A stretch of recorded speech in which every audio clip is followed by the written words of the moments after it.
trimestre del año para la economía venezolana, pero obviamente hoy ha aparecido una noticia de alto impacto para la noticia venezolana, que es pues la suspensión de la licencia que tenía Chevron para negociar con el petróleo venezolano y para exportar petróleo venezolano a los Estados Unidos. ¿Cómo estás, Jesús? Y eso nos lleva a pensar, Jesús, bienvenido, a lo que vivimos en Gracias, 2017. Mariela y profesor Vicente. Sí, lo que vivimos en 2017, 2018 preocupa muchísimo.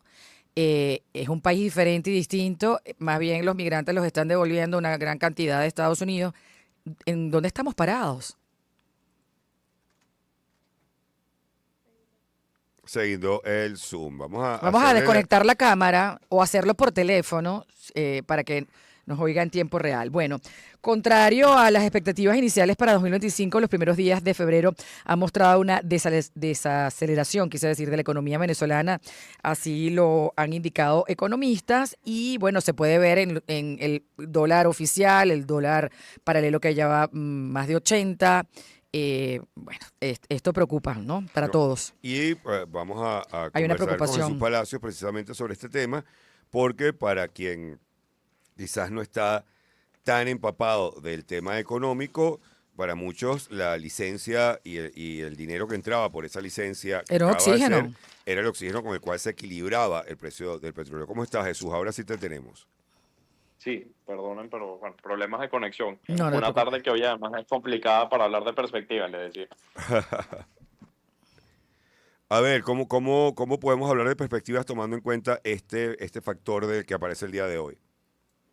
Mira, sí, nosotros estamos desde Ecoanalítica justamente esperando a que hayan los anuncios formales de la OFAC, porque por ahora tenemos la declaración del presidente Trump que el cese de esa licencia particular otorgada a Chevron en noviembre del 22. Ujú. Eh, y bueno, la revisión en teoría o se interpreta en lo que escribe de los acuerdos que se consiguieron después también en octubre del año 2023, que estaban muy vinculados al desarrollo del proceso electoral de 2024 en Venezuela, ¿no?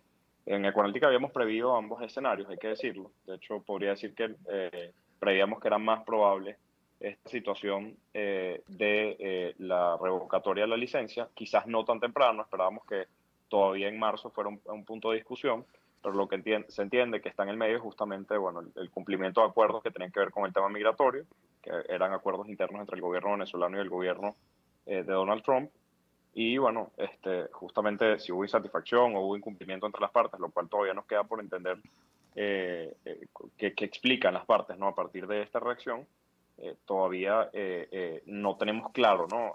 Y hay que esperar, por eso digo, la decisión de OFAC y la especificación de cuáles serán las limitaciones o la revocatoria definitiva de estas licencias, pero sí está claro que parece vienen nuevas restricciones y ese escenario, como digo, lo teníamos un poco contemplado en Ecoanalítica como un escenario base o con alta probabilidad de ocurrencia. Y en ese escenario, ¿cómo, por ejemplo, impacta esto la estabilización del precio del dólar, que ya es un tema preocupante desde hace, me atrevo a decir, ya casi un trimestre? Sí, yo en estas cosas, porque son temas delicados, Briceño, entenderás que no podemos dar una visual especulativa, pero ya teníamos un problema de presión cambiaria.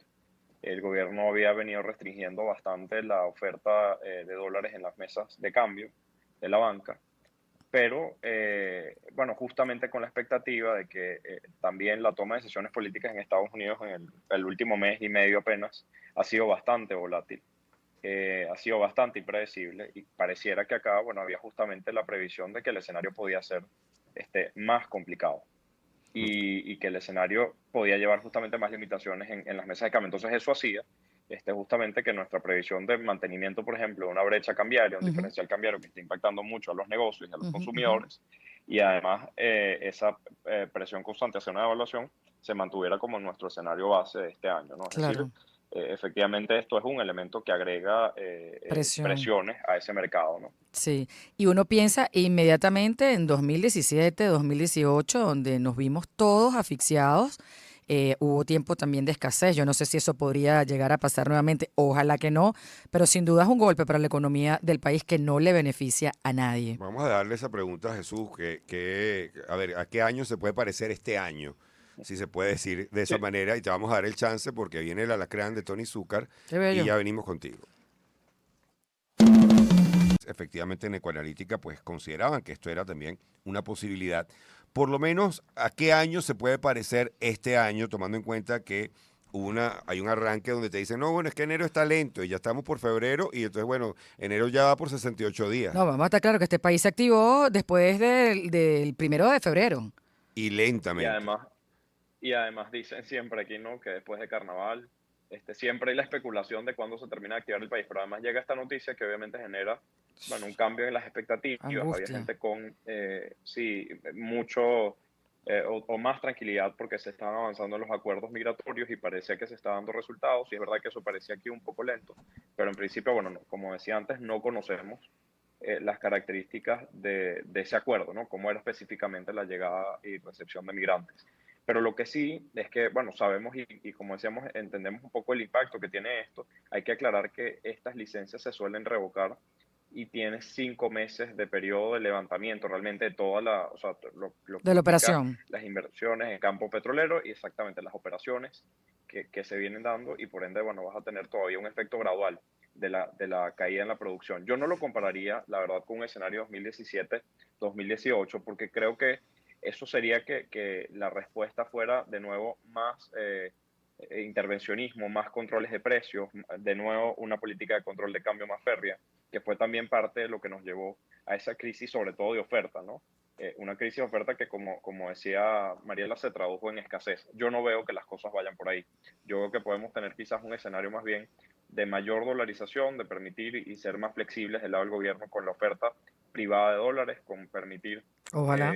un escenario en el que haya reducción del IGTF, que haya reducción de las comisiones de retiro y quizás también transferencias en dólares, lo que baje un poco la presión sobre el tipo de cambio. Quiero pensar que el pragmatismo económico, a pesar del contexto político, podría mantenerse y que además en el pasado el gobierno ha dado señales de que sí, a pesar del contexto político más complicado, pues hay disposición de facilitar más bien un ambiente económico que dentro de estas dificultades pues permita a las empresas operar. Y si digo que atender el tema cambiario es crucial, más en un contexto como este, y por eso la dolarización puede ser un respiro que como en el 2020, 2021 llegó y estabilizó de alguna forma el tema cambiario y las expectativas de la gente, pues ahora pueda tener un efecto similar. Y está también, hay otros entornos que han estado afectando la economía. Uno de ellos es el regulatorio. Hay una encuesta en la cual se habla de que, es la encuesta del profesor Obuchi, el gerente invierte en promedio 14% de su tiempo de la semana atendiendo asuntos regulatorios. Y por otro lado está la carga tributaria, que muchos la responsabilizan de la cantidad de gente que se ha pasado a la informalidad. Y, Claro, porque y- la y mayoría es contribuyente especial, los impuestos pegan duro en el bolsillo, sobre todo a las pequeñas empresas, y no solamente estamos hablando del CENIAT, estamos hablando del CEMAT, de sí, de todos los entes Fospuca, regulatorios, de de la todo, Puestos cartelera municipales de la gigante. también. cartera gigante que tú ves en todos los negocios, que tú dices, bueno, al tema de las pensiones ahora, tú dices, ¿cómo hace una pequeña empresa para sobrevivir a esto, ¿no? Y poder darle un salario justo a los empleados o tener una ganancia decente que pueda reinvertir para que ese negocio crezca. Sí, mira, es que es un muy buen punto porque en todos lados, en todos los países, hay un costo en formalizarse, ¿no? Evidentemente, la formalización implica procesos administrativos más robustos y también todo lo que tiene que ver con el cumplimiento a las obligaciones fiscales o tributarias, ¿no? Eso es común entre países de la región y en países desarrollados incluso. Pero acá, ese gap, ese espacio, ese margen que hay entre pasar de ser una empresa informal que no declara a ser una empresa formal, que como decía Mariela, eh, casi todos son contribuyentes formales porque está muy rezagada la actualización de la tarifa o unidad tributaria, lo que Ujú. hace que cualquiera caiga en la categoría de contribuyente especial, hace que sea excesivamente punitivo, excesivamente voraz la presión fiscal que sienten las empresas y que cuando lo comparas con otros países de la región estás viendo que acá 60% de la utilidad operativa, por ejemplo, las empresas se está yendo en declarar impuestos, en los Sí. distintos impuestos de escala nacional, que son el CENIAT. Ahí entra también la contribución de ley de pensiones, pero entran adicionalmente las declaraciones de impuestos municipales, las contribuciones para fiscales o especiales de deportes, de telecomunicaciones, y las distintas que manejan, bueno, que también varían dependiendo del gremio. Entonces, cuando ves el mapa completo, oye, 60% de la utilidad operativa de las empresas que se va en declaraciones de impuestos y lo comparas con cualquier país de la región, y estás hablando que está por más del doble, ¿no? Es decir, Ujú, en los ujú. países de la región hablas de 30%, de la tasa de impuestos sobre toda la utilidad operativa de las empresas. Entonces, claramente que hay oye, una disposición y una intención del gobierno de ser más disciplinado fiscalmente. Lo hemos visto por el lado del gasto, una reducción el gasto público significativa y una mayor disciplina, pero también en una estrategia muy agresiva de imposición de tributos, como fue con el IGTF y ahora también, o desde hace unos meses ya, la ley de pensiones, ¿no? Entonces, todo esto agrega un escenario de complejidades, sobre todo desde el punto de vista fiscal, y que es uno de los principales problemas con los que, bueno, cuando hablamos con las empresas siempre nos comentan, ¿no? Esa dificultad no solamente en la carga financiera de declarar esto, sino también, como ya lo decían, en la carga administrativa que implica la cantidad de empleados que tienes que tener, la cantidad de gente que tiene que trabajar para cumplir con todas las obligaciones que te generan los distintos niveles del Estado, estos tributos, ¿no? Sí, bueno, aquí hay una profesión que nunca se va a acabar, es la de contador. En el caso de nuestros empresarios que al no tener acceso al crédito han buscado alternativas y está también, por supuesto, el del consumo. Hemos visto iniciativas como Cachea, como Crece, ahora se pueden comprar los celulares también con el mismo mecanismo de crédito, pero ¿qué opciones tiene el empresariado al tener un crédito tan restringido para invertir, para consolidarse, para crecer? Sí, bueno, el crédito en relativo hace unos años es todavía muy pequeño. Estamos hablando de una cartera de crédito cercana a los 2.000 millones de dólares, en Ujú, relativo a ujú. 2014, Y pues con es una riesgos séptima además, ¿no? parte de lo que era. Exactamente. Pero ha aumentado, es decir, del 21 para acá ha tenido un incremento. Hay alternativas de financiamiento para los empresarios en la banca local, hay que decirlo, por debajo de las expectativas o de lo que aspira el empresariado local, evidentemente, para cubrir lo que llamamos nosotros el capital de trabajo, que es las necesidades de corto plazo de las empresas para pagar sueldos, para comprar materia prima, para poder hacer reposiciones de materiales básicos para la producción. Sin embargo, a pesar de esas limitaciones, hay hoy un poco más oportunidades de crédito y tienes alternativas, digamos, que la banca trata para clientes premium en la medida en la que se genera reciprocidad, en la medida que tienes una buena relación con el sector bancario. Cuando hablo de reciprocidad es, bueno, manejar justamente las cuentas en bolívares, en dólares en la banca Ujú. como instrumentos, bueno, más o menos de mantenimiento y pago a proveedores, que de alguna forma generen esa relación que sea beneficiosa tanto para la banca como para el cliente, y Sí, ahí se han abierto algunas oportunidades de crédito, ¿no? Obviamente con tasas de interés en un contexto de escaso crédito, las tasas de interés son altas. sí, sí, sí. Y, Por ejemplo, para los si lo vehículos se llevas ha dado por 2 años máximo, con además Un de un tasa, inicial del plazo, sí, 40%. más o menos eh, alta. Yo lo que creo que aquí entonces tiene que Mariela, haber, lo que comentas, clave, ¿no? Para cerrar simplemente el punto, tasas de interés que son altas para este mercado y además plazos que son excesivamente cortos, incluso para empresas. El crédito a vehículos, que en todos lados hablas de créditos entre 5 a 10 años, aquí estás exacto. hablando de 2, el máximo es 4 años. En créditos a vivienda, pues igual, los créditos tradicionalmente hipotecarios son a 30 años. Aquí no tienes ni cerca una oferta similar en Sí, sí, financiamiento, ¿no? sí. Bueno, habrá que buscarse otras alternativas.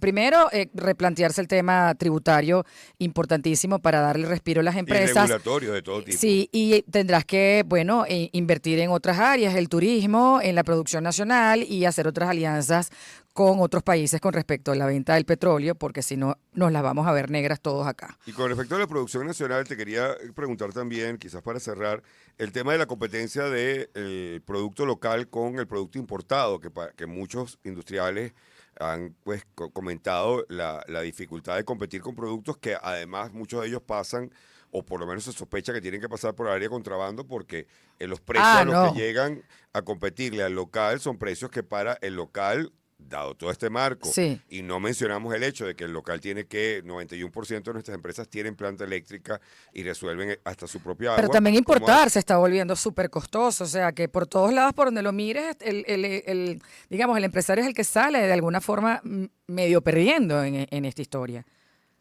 Sí, y creo que, bueno, una economía que avanza, que quiere avanzar justamente en crecimiento, que quiere tener mayor producción, que quiere tener mayores niveles de consumo, para lo cual, bueno, justamente el consumo es de los principales aportantes del crecimiento económico de los países. Bueno, tiene que fomentar estrategias para que la producción nacional se vea incentivada. En eso, bueno, ha habido desde los industriales mucha exigencia de que disminuir algunas facilidades arancelarias de importar productos terminados y facilitar la importación más bien de bienes intermedios que permiten que aquí se generen algunos productos terminados. Eso, Ujú. bueno, es una discusión que tiene unos 4 o 5 años, que en algún momento buscó generar un efecto de contención de los precios, de contención de la inflación, ¿no? Y logró que aquí los precios no subieran infinitamente, ¿no? Eso hay que decirlo en su momento. Fue un poco la aspiración que hubo desde ese lado, o de la propuesta de la disminución de aranceles o la política de puertos abiertos que llamamos. Pero, sin embargo, definitivamente es dañina mantenerlo en esa misma línea en plazos más largos, porque el empresariado local enfrenta difíciles condiciones que hemos venido describiendo, bueno, la volatilidad y el Ujú, contexto ujú. político, que es complejo, la demanda que implica todo el tema tributario, desde la carga fiscal que implica hasta la carga administrativa de tus equipos que implica, y la falta de acceso a financiamiento. Por eso súmale fallas en los servicios públicos que tienen que compensar muchas veces las empresas privadas, Tal es decir, cual. reponer todo lo que es el ecosistema de servicios públicos, pues implica de hacerlos de las empresas. No es competitivo, evidentemente, porque son servicios que son competitivos cuando los presta una empresa con grandes volúmenes y escalas No, y grandes. con Entonces, esa todo, inestabilidad cambiaria es imposible reponer un inventario al mismo precio y en el mismo tiempo que podrías hacerlo si hubiese una estabilidad económica, ¿no? Mientras estás pagando servicios Sí, que te bueno, generas tú. aquí hay que hacer tripas corazón, exactamente. la verdad. Es así, pero mira, el empresariado local, yo lo digo, no se conformó estos años, o muchos de ellos, porque no se puede generalizar siempre, con haber estado y mantenido en el mercado, sino que han estado buscando justamente oportunidades, cómo optimizar, cómo adaptarse a un nuevo mercado, cómo pensar en estrategias Ujú. justamente que entiendan el consumidor de hoy. Y eso, o sea, hay casos de éxito que tengo que decir que no necesariamente reciben facilidades especiales o que tienen No, que se la han currado, exenciones, pues. ¿no? Ajá.